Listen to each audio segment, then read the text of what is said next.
Hello everyone, আসসালামু আলাইকুম। কেমন আছেন সবাই? চলে আসলাম অ্যানাদার ব্লগ নিয়ে। তো আমি আজকে খুব মজাদার একটি নাস্তা তৈরি করে দেখাবো। এই ব্রেড দিয়ে এই নাস্তাটা তৈরি করা কিন্তু খুব সহজ, খেতেও কিন্তু খুব ভালো।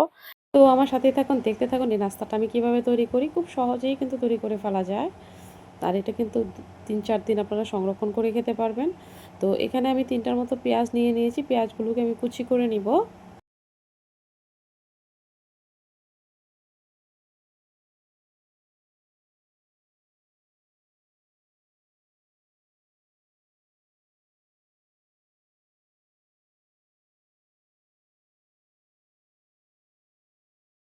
নিয়েছি কয়েকটা কাঁচামরিচ, কাঁচামরিচগুলোকেও কুচি করে নিতে হবে।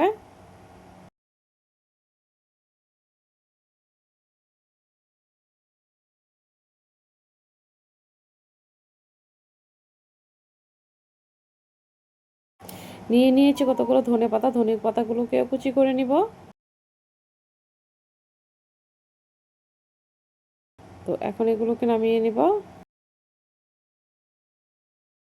এ পর্যায়ে আমি পাউরুটি, কেটে রাখা পাউরুটির যে সাইডের অংশটা ছিল সেই সাইডের অংশটা নিয়ে নিয়েছি।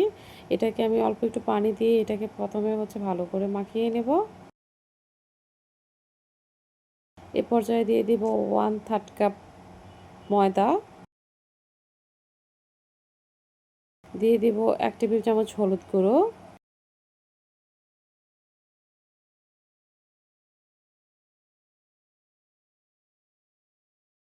দিয়ে দিয়েছি হাফ টেবিল চামচের থেকেও কম লবণ, আর দিয়ে দিয়েছি পেঁয়াজ কুচি, মরিচ কুচি, ধনেপাতা কুচি, আর দিয়ে দিয়েছি একটি ডিম। তো এখন আমি এ পর্যায়ে আমি লিচি কেটে নিয়ে নাস্তাগুলোকে তৈরি করে নেব। তো লিচি কেটে নিয়ে আমি রুটির মতো পাতলা করে প্রথমে বেলে নিতে হবে।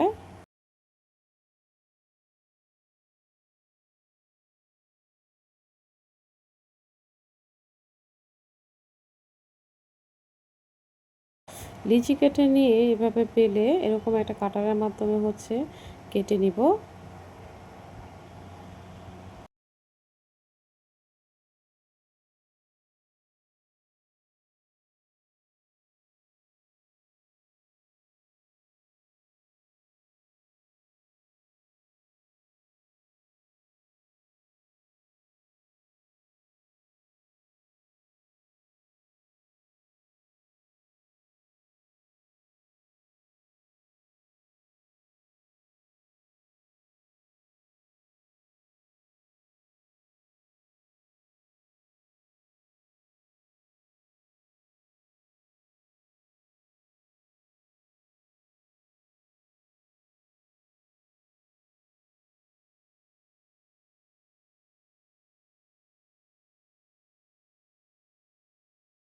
তো সবগুলো নাস্তা তৈরি করা হয়ে গিয়েছে।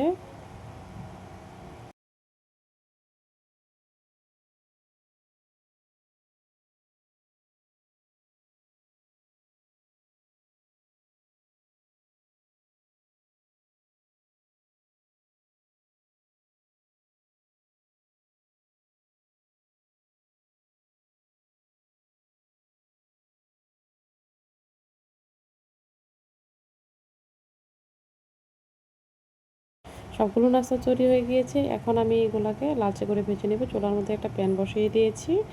প্যানের তেলটা গরম হয়ে গেলেই দিয়ে দিব পিঠাগুলো।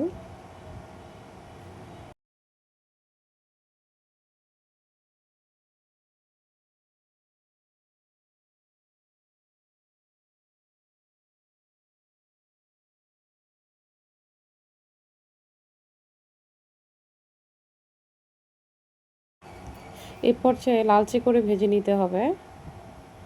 দেওয়ার সাথে সাথেই ফুলকো লুচির মতো এগুলো এক একটা ফুলে উঠেছে।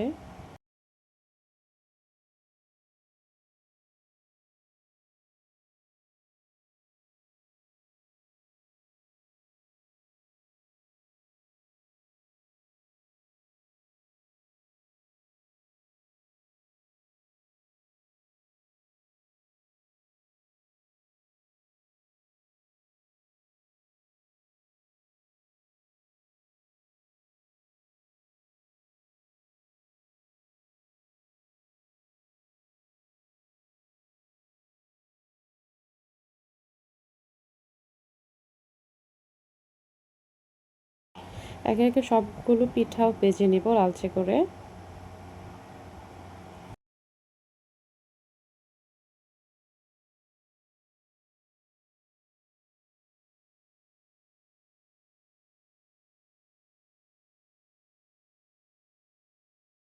সবগুলো পিঠা ভেজে নেওয়া হয়ে গিয়েছে, দেখতেই পাচ্ছেন কতটা সুন্দর হয়েছে, খেতেও কিন্তু দারুণ হয়েছে এই পিঠাটা। আপনারা চাইলে কিন্তু খুব সহজেই পিঠাটা তৈরি করে ফেলতে পারেন। ভিডিওটি ভালো লাগলে লাইক কমেন্ট শেয়ার দিয়ে পাশে থাকবেন, আর অবশ্যই আমার চ্যানেলটি সাবস্ক্রাইব করে দেওয়ার অনুরোধ রইল। ফিরে আসবো এরপর কোনো একটি ভিডিও নিয়ে। সে পর্যন্ত আপনারা সবাই ভালো থাকবেন, সুস্থ থাকবেন। টেক কেয়ার, আল্লাহ হাফেজ।